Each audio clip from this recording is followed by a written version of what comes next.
Thank you for joining us. This is going from in-house operator to starting an agency.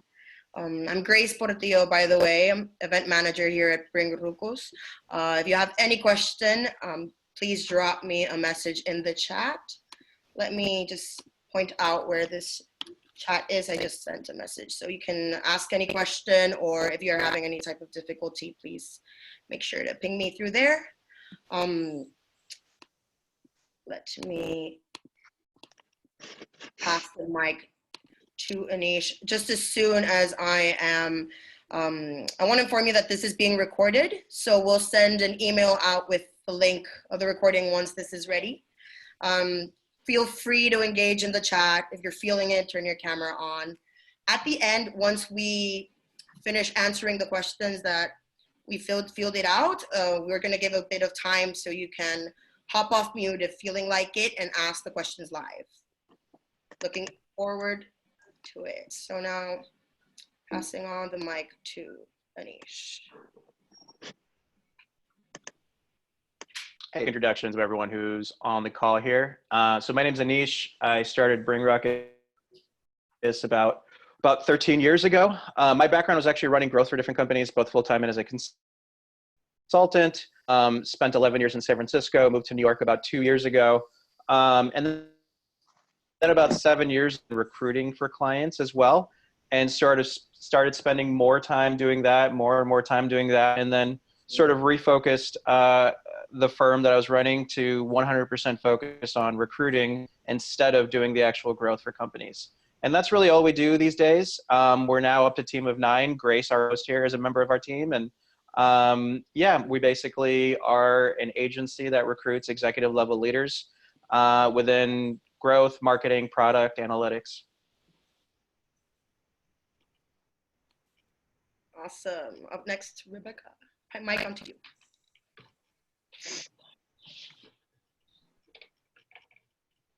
Do I get to introduce myself?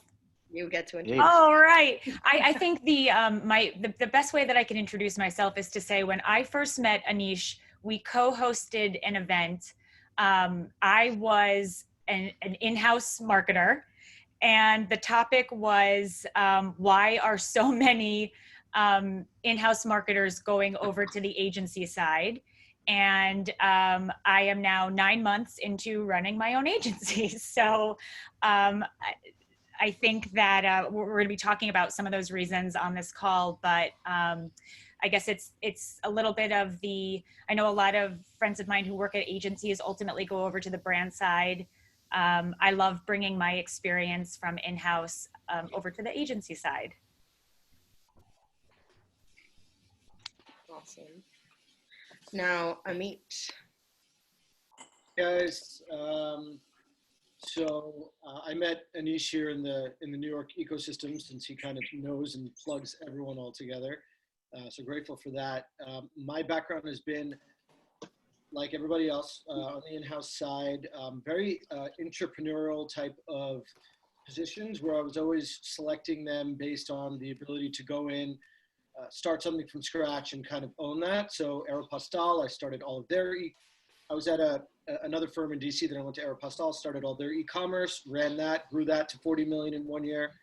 Went over to Ralph Lauren to launch and build a lot of their digital here and globally. Then I launched a Groupon competitor, grew that to #2 in Europe, #3 globally behind Groupon and Living Social, managing a very large budget and building a team of 12 marketers in New York, Paris, London, and Milan. And then started going down the entrepreneurial route, and we'll get further into this, but ended up as an agency founder, now been doing that for 4 years, focused on affiliate, and also running search, SEO, paid media, a lot of DTC companies. Awesome. Thank you for that. Corey, thank you for joining us. Sure, thanks for having me. So just some quick background on me. I was an early employee at ZocDoc, which is a healthcare startup based in New York City. That company ended up being 500 plus people. and moved off of ZocDoc to Intuit, where I was an in-house marketer for just under 4 years.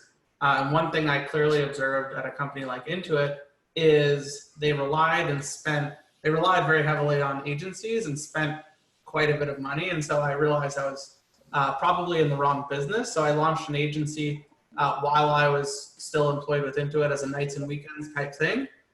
Grew the agency in 2019, ended up getting acquired by Factorial Digital, a private equity owned agency, and I joined there as a chief strategy officer, and I'm still working with them today. Awesome. And Shamanth. Hey guys, excited to be here. Also exciting to see familiar folks in the audience. Hi Vincent, hi Lomit. I met Anish when I was in New York a few years ago. Worked a lot in gaming, had 3 exits. Was very, very fortunate to have worked with 3, a lot of big names in gaming. Started off as a consultant about 1.5 years ago, but there's just so much demand that I grew to an agency. We're 6 people, fully remote. I'm in Barcelona right now, but again, like I said, fully remote, so we can go where we want. Also run the podcast, Mobile User Acquisition Show. Anish has been on it. Lomit's been on it. So if you're interested in mobile and acquisition, feel free to check it out.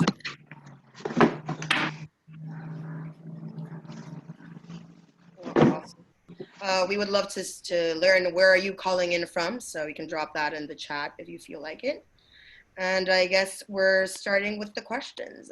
I see a couple more folks joining, so just trying to repeat that this is recorded. As soon as the event is over, you will receive an email with the recording of the webinar, just in case you hopped in at the middle. So you'll get everything. I see there's some folks from Phoenix, New York. Awesome. All righty. So this is the question that got more, it was repeated a lot. So we're going to give it a bit more time. Did you have seed clients, or how did you manage to acquire your first customers? Any tips to start building your pipeline? I can start, perhaps. I would say, my self-esteem was so low when I started that I did, of course, email all my friends. And I did email all my friends and say, hey, guys, I'm starting out. If you have leads, send them to me. But the first client I got was my buddy's girlfriend. She ran an e-commerce brand, and she was just super hesitant to start spending. And I was like, okay, pay me $1,000 a month plus a revenue share of any uplift you see. That was my pitch to her. And she just said yes, just because they were not doing so well. And really, for me, this was just a foot in the door thing. And for me, this is just more of a confidence building thing than anything else, while I could get to my second and third client, which came through referrals, right? And this first seed client actually lasted for more than a year. The crazy thing is, like I said, this is my buddy's girlfriend. They eventually broke up, and she didn't pay our last invoice. So, but I think I think that was worth the start I got, worth the learnings I got, and the start I got thanks to this seed client I had.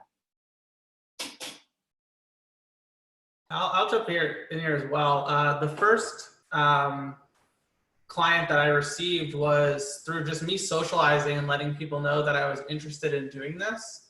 And I think people started to see me more as curious than this full-fledged business or agency. And so they were much more receptive to giving me introductions. And one of the first meetings I had was with a company called Casper, which is the mattress company. And I was so interested in just kind of getting my foot in the door. I told the founders at the time, it was just a few guys, and the team wasn't very big. I think it was less than 10 people. I said, hey, I'll do my first project for you for a mattress, right? And then also I started to take on more clients, and I would charge $1 just so I could get a contract in the door and just start getting these really strong brands that I was able to reference. And so, I mean, of my first clients, it was American Eagle, Casper, Uniqlo, things like that, which was just from socializing that I was interested in doing this, and reducing the friction in the onboarding process and getting over that first hump.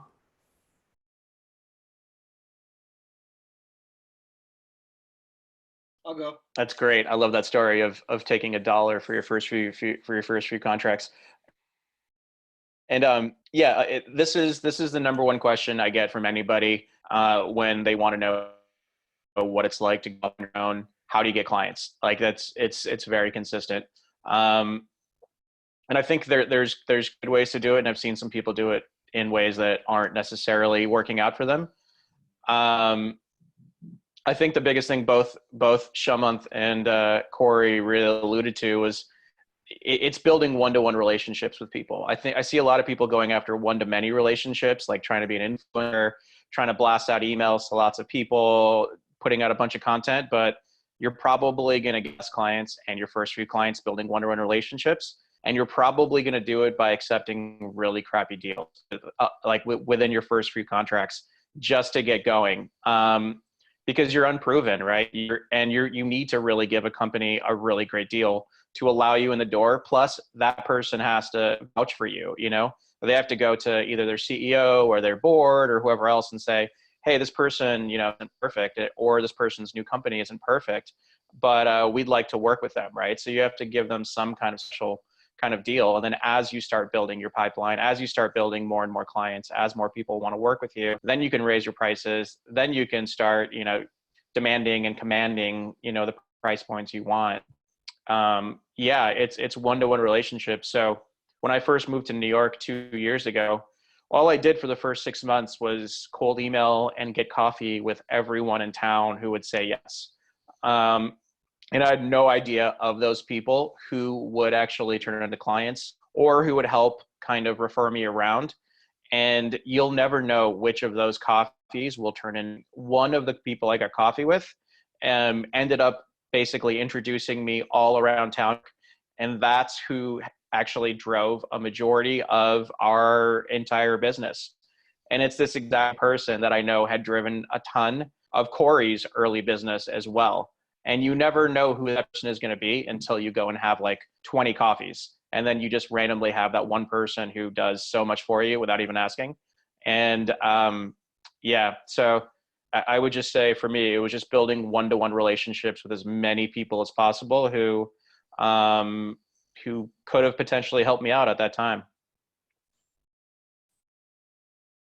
And then Amit, I don't know if you have anything you wanted to add in there.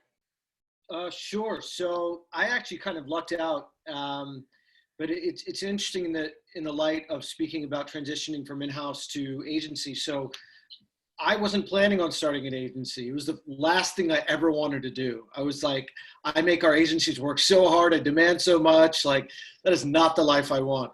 But, I had some other entrepreneurial ventures, and I wasn't going to do another venture that wasn't cash flow positive right from the beginning.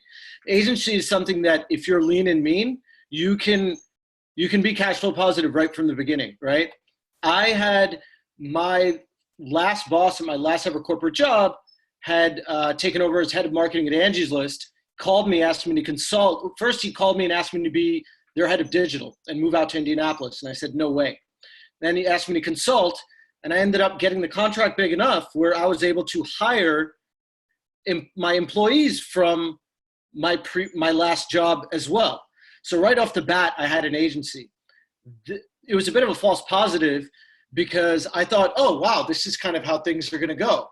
Then I started hitting the situation where all these other guys were talking about, where I then had to learn how to build. And then you're starting to get creative, and you have one huge brand. That's great, but that's still not an agency make, right? You still need a portfolio. So then you go into creative things and say, listen, I really want to work with you. Like, we will go on a performance basis, but you just set it up so you can scale up to the prices or even higher than you normally would have wanted to charge. But it gives them an easy start, gets them in your portfolio, gives you opportunity to start building processes and track record.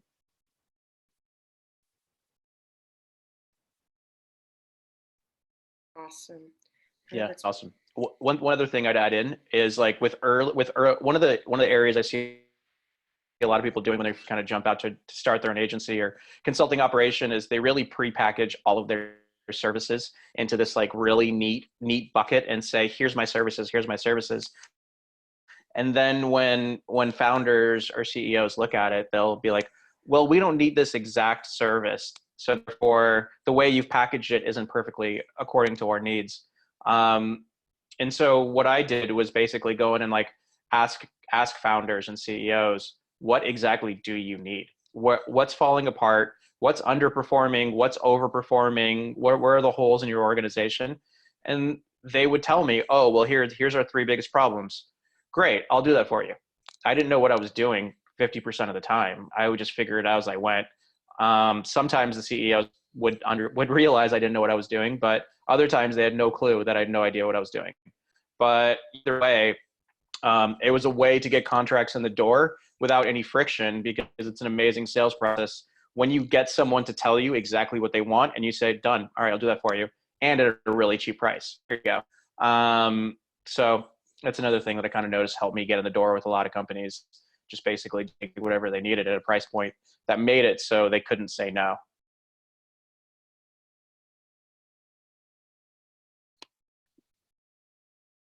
That's great. Cool. Right. Should we jump to the next one, Grace? Let's do that. Alrighty. So what barriers did you have to break to scale beyond yourself doing all the execution?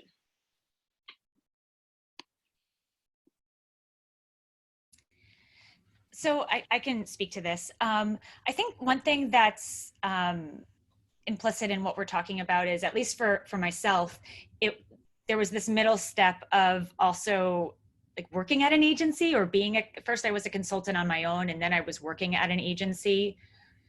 So it's certainly not something that I overnight initially went from my own craft to scaling an agency. It was in some ways overnight that my agency did start, because sort of like the last question about a seed client, I had a very unique situation. Shout out, one of my clients is on the call right now. But I think that depending on the size of the project, there was a point at which I have been doing everything on my own first. And obviously as the work increases, but also just to provide a counterpoint to what Anish just said, the kind of bespoke packages that you're talking about, or at least being able to make edits to an offering, is essential. No client wants to feel like they're getting the same response that anybody else is, and every business is distinct. On the other hand, I do think there's a degree to which that getting insight of what has worked for other clients is actually part of the offering. And I had an out-of-body experience of this myself in setting up my agency when I had to work with lawyers and accountants for the first time. And I always use this example of I was speaking to different lawyers. Lots of other small business owners were really helpful in giving me recommendations, and they have crazy hourly rates. And then I spoke to an attorney who had what he called a startup package, and it had 10 documents that everybody needs, and he had a flat rate for that. And the example that I always give people is that it didn't make it any less valuable to me that these were 10 templates that he essentially puts in my business name. But it certainly was very repeatable for him. And actually that kind of repetition and package is what it made it so valuable to me at that time, because I didn't know what I didn't know. So in terms of scaling, I do think there's this piece of which you want to templatize the parts of the engagement that you can. And we have what I would consider a toolkit. And so we reach into our toolkit and grab the right one for the right client. But I think one of the big things that you bring to your client is we have a couple of different ways of tackling the situation that you're bringing to us. And we have proof that it's worked before because other clients of ours have used it.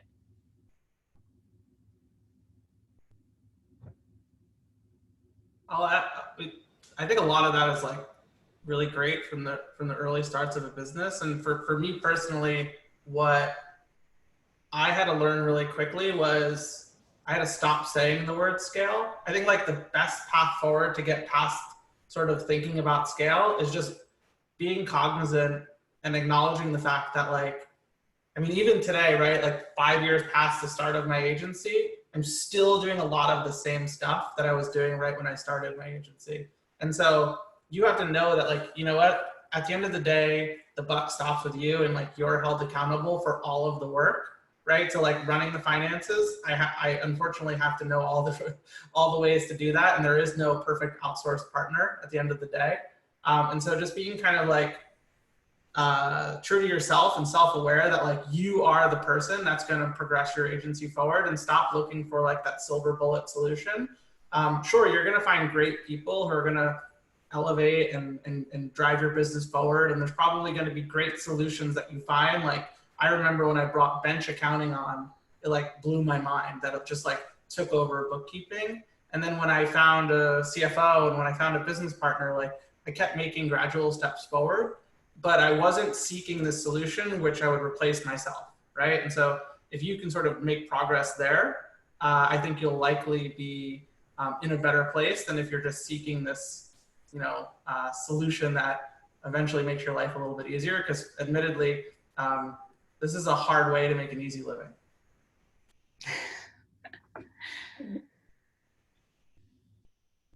Yeah, when you're talking about scaling, I think something that's important to bring up is that it's true that you can be cash flow positive right from the very beginning. The flip side of that is, to use the scale word, it scales slowly. I don't know of many people who have started their own agency with the dreams of selling it and having a yacht and the easy life. So I think something in what you said, Corey, as well, is I'm really curious about the work that we do. It's the reason, in terms of the question of like knowing when it was time to start an agency, I think it was kind of the opposite for me, of like, I couldn't wait any longer. I didn't want to be standing by watching somebody else do that.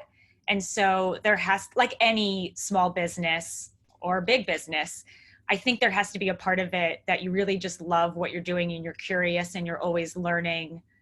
So that complements the parts of the business that you ultimately hope to have somebody overseeing. It's more because that's the mechanics of the operations, or maybe it's the actual production work, but that you still stay connected to the core of what your agency is offering. For me, it was a combination of really two things. So one is, you know, it's a good point you were bringing up about the cash flow positive. So really, you can either be a really well-off freelancer, or you can be an agency owner, right? So the agency owner is the one that maybe doesn't pay themselves with all those initial contracts, or when times get lean, or through coronaviruses, and they're paying their staff and they're hiring people that are better and smarter than them. So yeah, I ran affiliate in-house for, you know, a lot of years and grew a lot of, you know, e-commerce platforms from the inside, but I went and hired rock stars from publicists, from other places. And in that vein, and you know, in terms of servicing clients for 20 years, they know a lot more than what I'm doing as someone who's coming from in-house. Like they're able to, they have 20 years experience being of service, right? So my job is to be of service to them. Their job is to be of service to the client, and then everything works. And the other kind of part where we started to finally see things start to scale up is, you know, I had those initial contracts. I was trying to do everything. We weren't going anywhere. And I said, okay, forget it. We keep being asked to do affiliate. Let's concentrate on affiliate. So we just focused on affiliate. That enables you to scale your processes, your learnings, where you're speaking, who you're speaking to, content you're putting out, and really develop an infrastructure. And again, if you're doing it selflessly and hiring the right people and taking care of them, they're going to grow that. After that grew, now we have a head of affiliate, we have a head of SEO, we have a head of search, we have a head of Facebook media. But that's like, it's really hard to do that without first establishing yourself as saying, this is the shop, this is what we do. We can hire 15 people that are following all these processes, and we're training in a very consistent manner to deliver the same service that, trickles down from you and your heads would be delivering every day personally. Yeah. I just add something here. To build off of what Rebecca said, something that's worked enormously well for us is doing that exact same kind of templatizing, if that's a word, that Rebecca talked about, but also doing it for our internal processes. That was a game changer for us.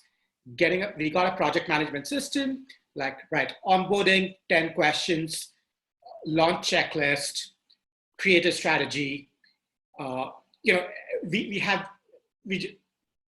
Again, this was thanks to an advisor, somebody who still advises us, basically said, just templatize as much as possible that's internal, so the team can do as much of it without really leaning on you. And I think that was a huge game changer for us, having a project management tool, having as much as possible that's checklisted and templatized. Awesome. Here, those are all really great points. Yeah. I want to add something to that I think is really important. And it's from a different perspective of what you actually need to do from an agency. But if you're going from in-house to founding an agency, you better be ready to be an entrepreneur. And, I was very, very comfortable taking a nice fat salary as head of marketing here and there.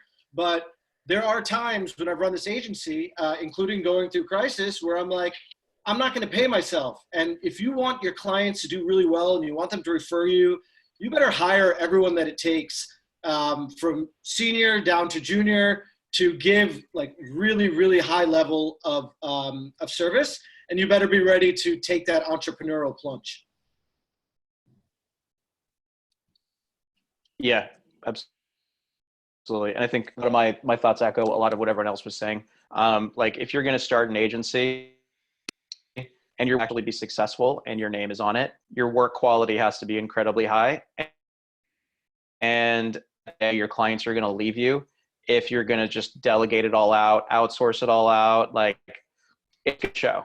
And so you need to be careful about trying to scale too quickly. And I've seen some people who have started agencies really start outsourcing their work to other people who are cheaper, don't have great quality work, or really delegate everything down so that they're just strictly the head. And I've just seen that go poorly because their clients leave them. So at the end of the day, if you're not going to really dig in and do as much of the work as possible in terms of making sure your customers are successful and your clients are successful, it's going to be very difficult. And the timing to scale beyond yourself, you have to, not necessarily when you just don't want to do the work anymore. When you have so many clients that to fulfill, and you need other people there. But I don't think if you're going to make this work, you're not ever going to be fully able to just delegate, outsource, and push it all. You can definitely telletize. You can definitely do a lot of the things that Rebecca was talking about, where you have the checklist, you have the documentation, you can really create great processes that help things move faster. But, I think Rebecca really pointed out that decision is only going to get to a certain point, and every client is so uniquely nuanced that they all need something so specific, and they're going to be coming to you for it. So, I guess the answer of how to do that is when you have so many clients that you absolutely have to. But you shouldn't really try to kind of scale beyond yourself in really, really early days. You kind of have to do the work. Work quality isn't going to be where it needs to be, and you're not going to consistently grow clients. And the best way to grow clients is to have your current clients refer you in to other clients, right? All founders and CEOs all talk amongst each other. It's a very closed world, a very closed network, very small networks. So, and when you get that referral from a current client or a previous client saying, hey, we had a good experience with these people over here, your sales process for the next client is going to be significantly faster. So, I think that the way that this question is asked is a way of how to get out of doing the work as quickly as possible. And this is the wrong business to be in if you're trying to do that really quickly. Super valuable. I have a comment here in chat that says, have always found it difficult to raising pricing, especially if I'm growing my footprint within a client. If anything, they want a discount as a result. Do you have any comments to that input? It's been my experience as well.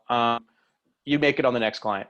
You know, you're building your portfolio, you're going to have a pitch deck of, you know, as you keep growing 5, 10, 15, 20, 25 wonderful clients. And then once you start scaling that up and those logos are in there and you've done a good job, you make it up on the next client. Your client that you brought on board 4 years ago when you were just starting off, like, they're probably going to still get that legacy pricing. That's been my experience. I don't know if you guys have been able to bump up pricing on really older clients. One thing, oh, sorry, go ahead. Go ahead, Corey. This will be fast. If you're unable to like extract more cash from a client, what you can do is, and you feel like you're giving them a lot of value, is extract other things. So ask for referrals, you know, explicitly ask for referrals and even offer them sort of an incentive in doing so. Ask for a case study and ask them to be a reference on any new prospective deals that you're getting. It's a way to extract more value from a client without necessarily asking for more cash, and it leads to more cash in the future. Just a thought. It's a good one.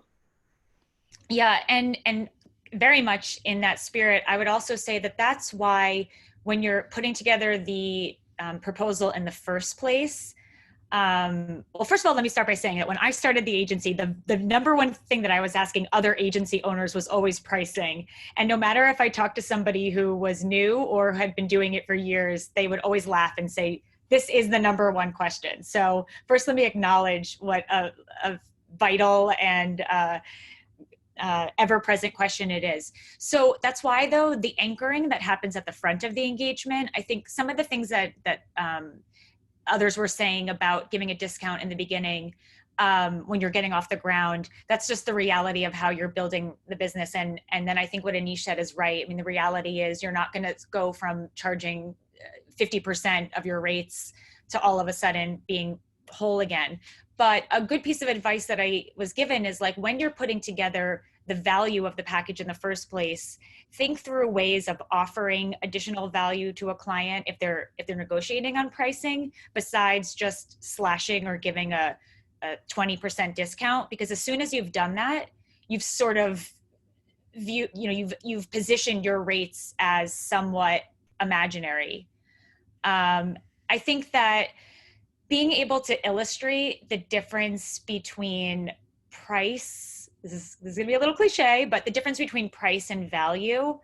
I mean, you either are working with a client who understands it, and frankly, if you're working with a client who is super price centric, I think it's really important to understand that at the outset, because people are not gonna change in that regard.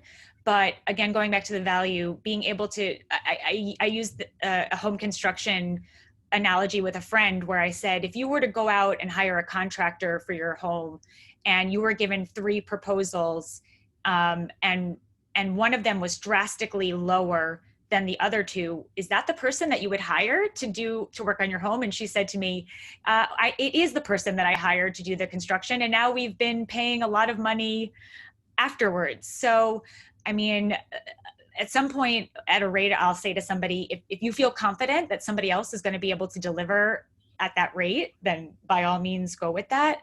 But it's important to be able to illustrate the value that comes from having been through some of these scenarios before and actually being able to deliver. Love the analogy. All righty. There's some movement in the chat. I'll make sure to bring these questions up. There's a couple that answer similar questions, so let's go to the next question, all right? How do you optimally partner with vendors for projects with your clients? I feel like Rebecca is the master of this. She's got the vendor relationships down. I'd love to hear your thoughts.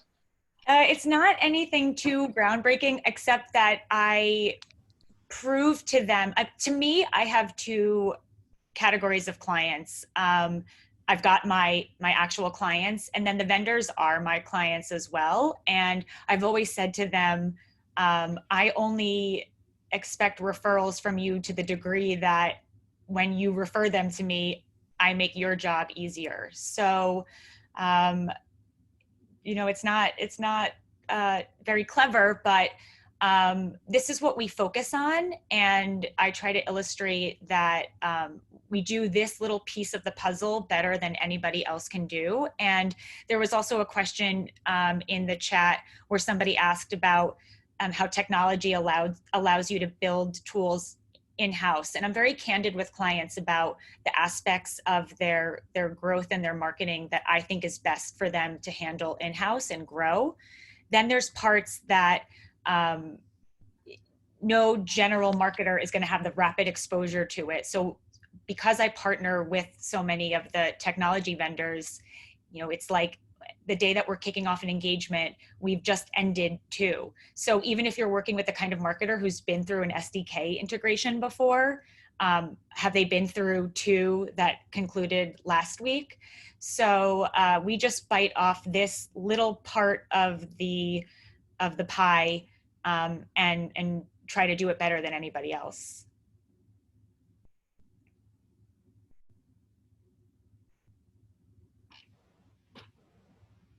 There's a question in the chat. Do you see agencies in the future being able to on-scale growth with leveraging more tech and less people as dependencies?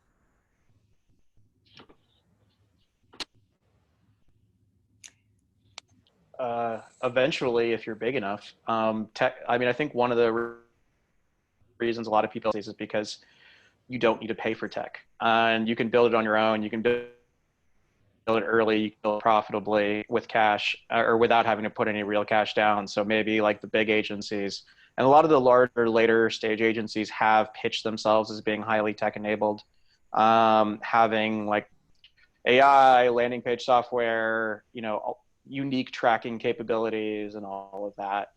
Hear a lot about like the new term being like tech enabled services so I think some of the larger agencies are able to do that, but it's expensive. So I think it's hard for a smaller company, a smaller agency to be able to really incorporate deep tech. Anish, I would just say, I agree that making super complex, crazy analytics is probably hard for smaller agencies. But I would still say that we've been able to do even some of the basic automation, just basic dashboards that go just beyond showing them the Facebook ads manager or whatever the equivalent is in other spaces. I think this definitely significant value add in putting in some sort of tech in there, even if it's just building some basic dashboards. And we've certainly seen that even as a small agency, that's possible.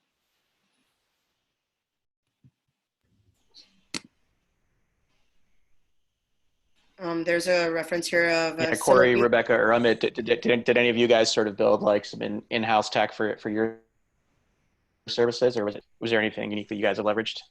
We've built, it's been more dashboards.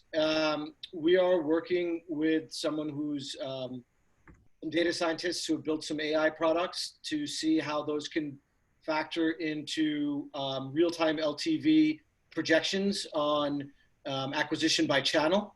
But it's through partnerships versus, again, at this size agency trying to build something like that ourselves.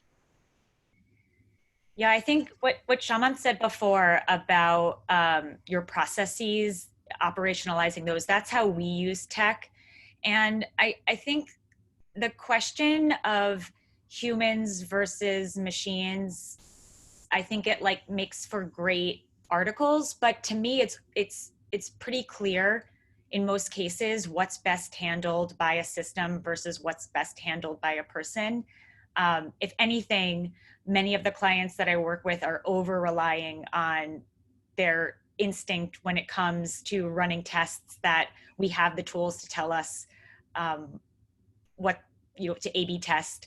And I think that it's the analysis of those that, or the insights that we want to add on top of it that should come from the humans, or even knowing what it is that we want to test in the first place.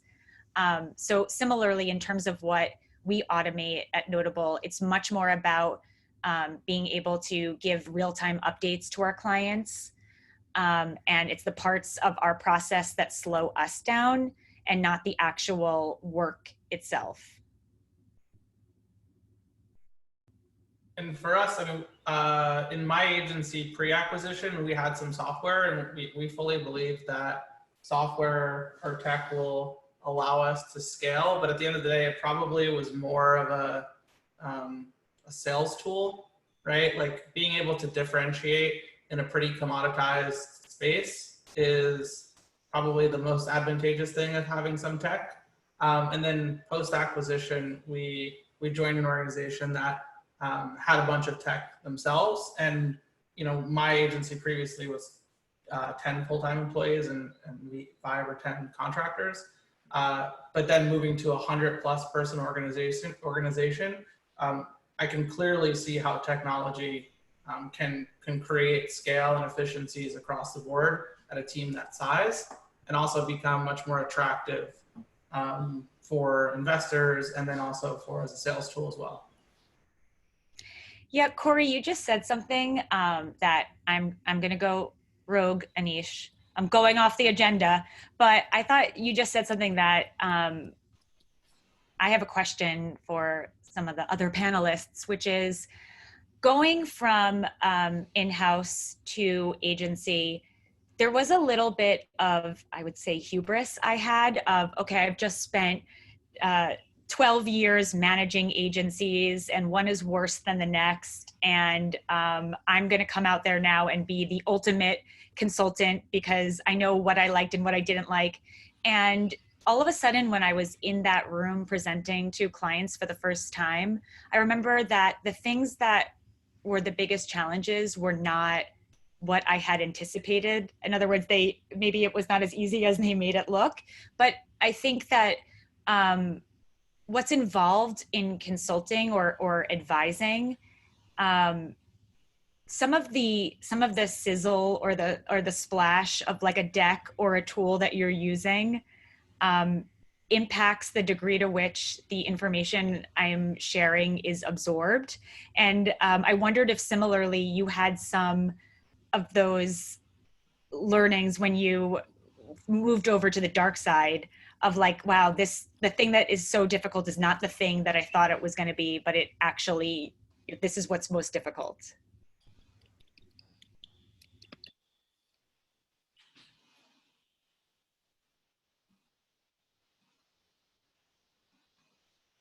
Anyone else wants to add something to that? It's a tough question. Am I the only one that was surprised? I would say like when is your question essentially like what was an unforeseen thing that and difficult that you couldn't have really predicted previous to jumping off on your own? Yeah, like what surprised you most coming to the consulting side versus the in-house side? What has surprised you about the reality of that? I would say billing and invoicing is kind of a pain. And it's honestly more stressful than I assumed it would have been. Especially early on, I think I was maybe confident in the quality of my work. And so I felt like I was doing a good job with getting clients what they needed. But I was very underconfident in figuring out how to actually get my invoices fulfilled. And so that part ended up becoming stressful when clients would come back and say like, well, and I tried a lot of different kind of like models in terms of how to charge based on everyone giving me advice all over the sun. So, I would test out hourly. And then, when you give an invoice and let's say you are invoicing for 25 hours a week and the client asks, are you sure it wasn't 20? Stuff like that. So that part was always a lot more of a mental stress point than I originally could have assumed it was going to be. Then chasing down delinquent clients I never realized how difficult that would be. Anish, out of curiosity, if somebody says, "Are you sure it wasn't 20?" What do you say? Assuming it is actually 25, right? Yeah, yeah. Go ahead. Depends how much I care about the relationship. Okay. Depends how interesting two the company scenarios. is. You care a lot. You don't care at all. What would be your two answers? If I do not care at all, I push as hard as possible and say yes, absolutely. Okay. And this is, we're charging what we're charging. And put down. More often than not, it'll work out the way you want it to. Right? That's what I've looked. If I really want the relationship to go farther, I want to expand with them, I might be like, all right, maybe we meet in the middle on this one, but we're not on the next one. And we sort of figured it out there. And that's something I have done before. If someone's fighting you over hundreds of dollars, if anyone walks away from this call with anything, just fire that person as a client. Just don't like that is just do that. Like, don't let anyone ever just kind of completely devalue or undervalue your work, right? If we're talking hundreds of dollars, it's not worth it. Just say, hey, listen, unfortunately we didn't deliver the value that met your expectations. And clearly we didn't if we're sort of counting and splitting hairs over a couple hours here and there. Obviously we wouldn't say 25 hours as a lie. We're not in the business of lying. So as a result, I don't think we're the good fit anymore, but I'm happy to refer you to a partner that, might be a better fit. Don't ever, getting beat up for a couple hours sounds miserable. I think in general, it's good advice. I think that one of the reasons I wanted to get into consulting in the first place was I felt like a lack of appreciation when I was an in-house marketer for what I brought to the table. And so I think the thing that's exciting about project work is that you're choosing your partners every time just as much as they're choosing you. And I know when I've worked with a great agency, I have felt very lucky to work with them. And so, I always say that we never forget who the client is, but at the same time, there's a level of respect that I think we expect. And one of the best pieces of advice I ever got was get to know as fast as you can, as an NO. And so if you do whatever you can when you're going through the procurement process to be able to figure out what kind of partner this is going to be. And if they're haggling with you over a couple of hundreds of dollars when you're negotiating the deal, then they're probably going to be the kind of client who's going to argue over an invoice. You nailed it. The ones who have always taken forever to negotiate us getting started are always the ones who are always just messy human beings to deal with. Yes. 100%, 100%. It was just very consistent. And a good founder knows that, and I think Corey knows it well, a good founder knows that a couple $100 means nothing in terms of the trajectory they're trying to do with their company. And so that's a huge red flag too, if they're caring about that, and they don't have a really good reason to care about that. They're just haggling to haggle. 100%. And I'll also add one of the best pieces of advice I got, which is that sometimes you have to end up working with people who are jerks. I've had to do that because we're like, oh, we have a team, we need the revenue. This person's being a jerk and I'm doing this for the revenue, right? And, the best piece of advice I got was, in cases like that, just recognize you're doing it for the revenue. Recognize that, look, you're doing it for the short term. Just make that peace with yourself rather than assuming that this relationship is going to get better and fixing it and assuming that this is going to last long term. And I've found that extremely helpful when I've had to work with people that aren't necessarily nice to work with, but I just knew I had to sign on the dotted line to get in the revenue. We also, in my previous agency, we instituted the jerk tax, where we would charge a 15% increase just for jerks, pre-deal, right? So as you're negotiating the contract and you just clearly understand that the person's a jerk, but you have to sort of concede for the sake of the revenue, they get hit with the jerk tax. I'm going to steal that phrasing for our team. Yes. Jerk tax. It also yes. makes better when they're being a jerk, because you know you're tallying the jerk tax in your head every time you get like a shitty mail from someone. Be like, all right, that's another 1% that's going up right here. Yes. Yes. So it's a good. I think Shamanth nailed it. And the way I've sort of thought about it is emotionally disconnecting from certain people. Yes. You know, if they're going to treat you like a number, you treat them like a number right back. Yes.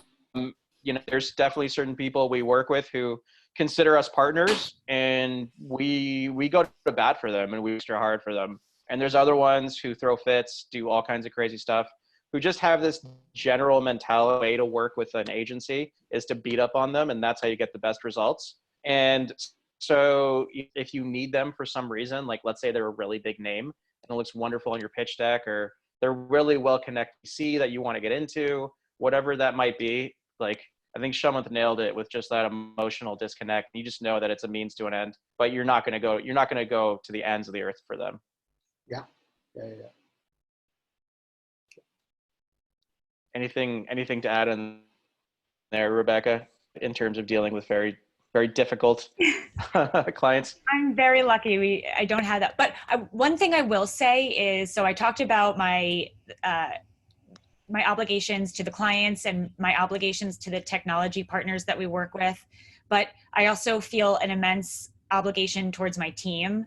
So I think that something that was a huge priority for me, especially compared to environments I've been in the past, was that I'm going to represent them, and it is a two-way street. And so we're very good at what we do. And like I said before, we never forget who the client is, but I would never allow for there to be a situation where the team was treated poorly or the rules were not respected.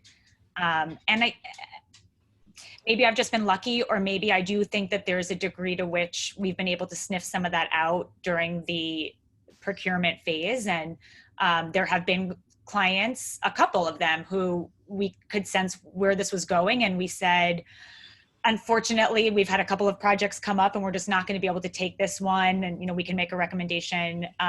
So I hope that everybody is in a position where if they can sense it's coming on early enough, they can choose other projects.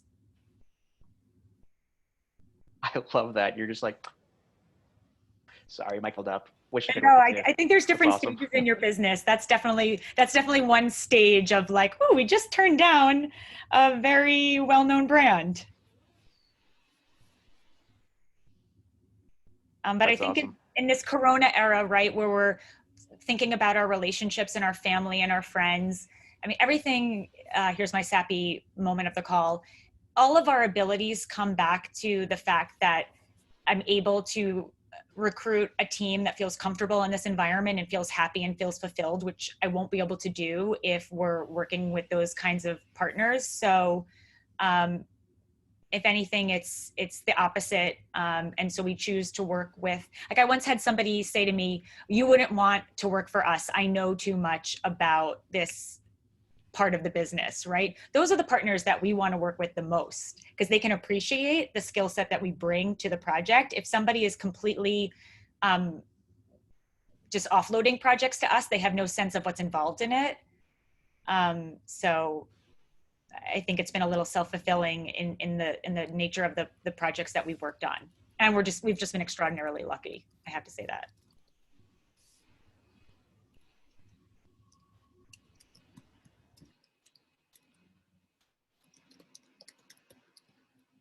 All righty, let's move on to the next question.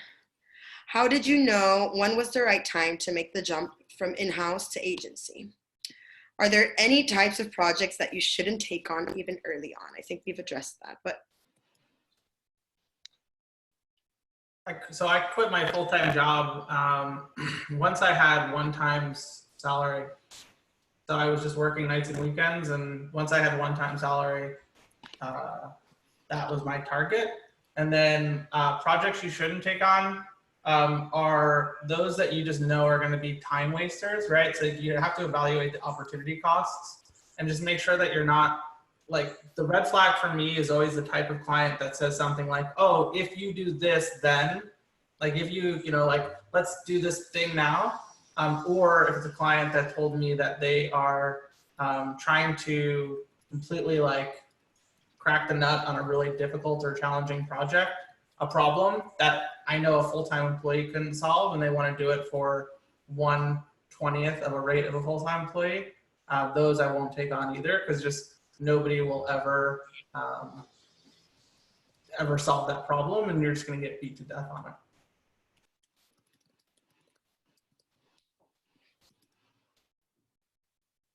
Great point. Yeah, I mean, I alluded earlier to, like, when I first started, I took on whatever projects ask of me or whatever they needed, and so I didn't really have any guardrails to say no. And then eventually, it definitely got overwhelming. I think if I would have done it again, I would have started saying no earlier on and putting really better guardrails on projects. And I saw the other side of that, where I kept on doing, like, whatever you need of me, whatever you need of me, whatever you need of me. That was actually bad for business and bad for me in general. So I think Corey figured that out a lot earlier on than I did.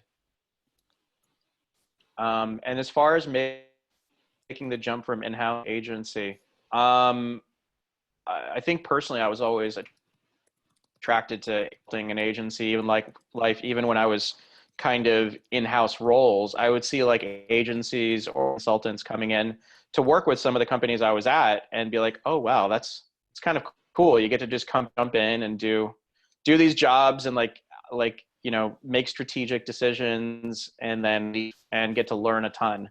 So I think I knew when I was leaving the full-time job I had a long time ago, that it was just better for my personality type. I'm horrible with authority as well, across every sense of, like, my entire life. I have been terrible boss. I don't do what they tell me to do. I do whatever I want. And like, when I got my first consulting client, that's when it clicked. That I learned that I really liked the consulting client relationship more than boss employee relationship. So just from my personality type, who isn't someone who sort of like looks to someone else for what the right decision is, or like wants to defer to someone else's decision. And for better or worse, I'm going to always think I'm right. And, you know, unfortunately when I'm wrong very, very frequently, but it just worked well for my personality. So luckily I learned that early on, that consulting client relationship where you can go in really quickly, you know, push incredibly hard with very little information on as far as you should do. And hearing like founders and CEOs say, oh, you think I should do that? Great, I'm going to go do that. That was huge for me, where in my full-time roles, my bosses really care what kind of strategic recommendations I offered. It was just like, do your job and kind of like, just do it. You know, we don't really want to deal with all this other stuff that you're pushing our way. So I think it was that first consulting gig I got. I was like, that clicked for me. Like, this is me. I don't want a boss. And I don't do bosses. So, yeah. Yeah, you know, this reminds me, I think Vincent, who's actually on this call, I think you told me many years ago that one of the things you liked about consulting was everybody would listen to you and they wouldn't listen to their in-house employees, right? And the in-house employees would come and say, oh my God, I've been telling them this exact same idea for 6 months and they weren't listening, but you as a consultant came in, told me this, and they just listened to you right away. Which I've found to be very true. I just get a lot more respect as a consultant than as an in-house person.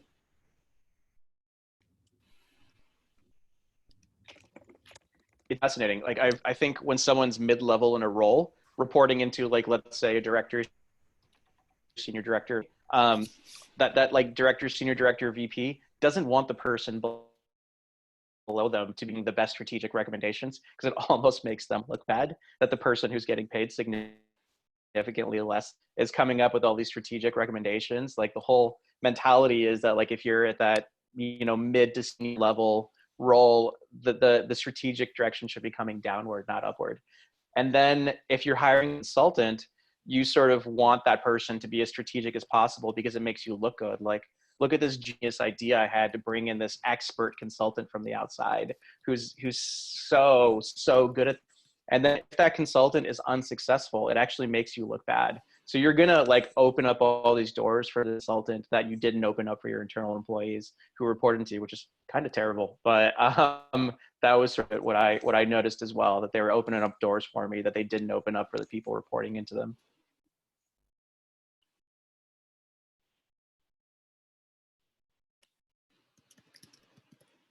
Awesome. I see we've gone over a couple minutes. Thank you everyone that stayed with us. And also any question that hasn't been addressed, we're gonna answer as soon as we send the recording of the webinar. So, and also champs, they're responding questions in the chat. So thank you, Corey, Shamanth, Rebecca, everyone that has been answering questions via chat. You've, this has been extremely valuable. I'm getting really positive messages as well. So thank you everyone. If you want to be part of another session of Growth Leaders Circle, please make sure to register in bringruckus.com.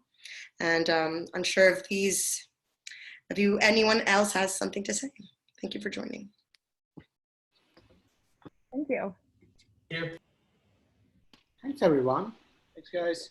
And a bunch of us have dropped email IDs there, so we are all open to any further questions. Feel free to reach out to us. Yep. Reach out. Bye, guys. Be safe. Be good. Bye, stay safe.